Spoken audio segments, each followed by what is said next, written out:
The future on full display. UK students create a plan where others have failed. What to do with the Paducah Gaseous Diffusion Plant after it closes. It's an idea with a lot of research behind it. Well, the Department of Energy has really made it pretty clear.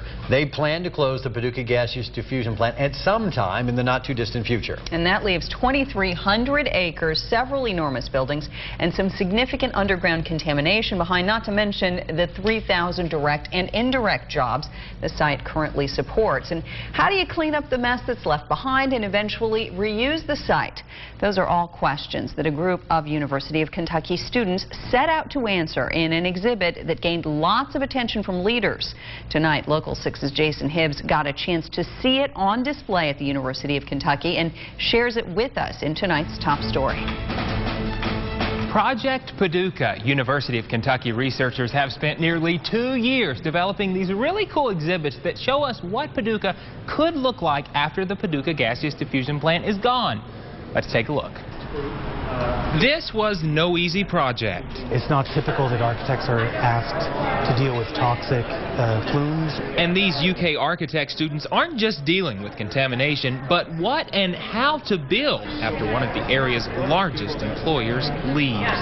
It's just the idea that, you know, there's something coming up from nothing. The Atomic City assignment is graduating senior Catherine Van Hoos's last. It's not about the grade. As she shows us her plans. Yeah, these are rail lines. For high-speed rail, businesses, and homes. The bright pink represents growth. It's obvious she hopes it happens. It's important. It's where I'm from. It's where I grew up, and it means a lot to me. But this is about more than rebuilding. Decontamination must be done, and that's where we introduce the skimmers, the swimmers, and the diggers. Oh, they think I'm nuts. But Taylor Steele swears he's not and says these so-called critters, inanimate objects, would make their way beneath the surface, break down toxins, and then decompose on their own. Then folks could track the progress online. This now becomes more of a public issue. People can start to see how the remediation is taking place. Steele says after explaining the process, most folks get the idea and like it, and the professor couldn't be more proud. The professor says he's overwhelmed by the positive response from the science community. Perfect example, one exhibit is missing.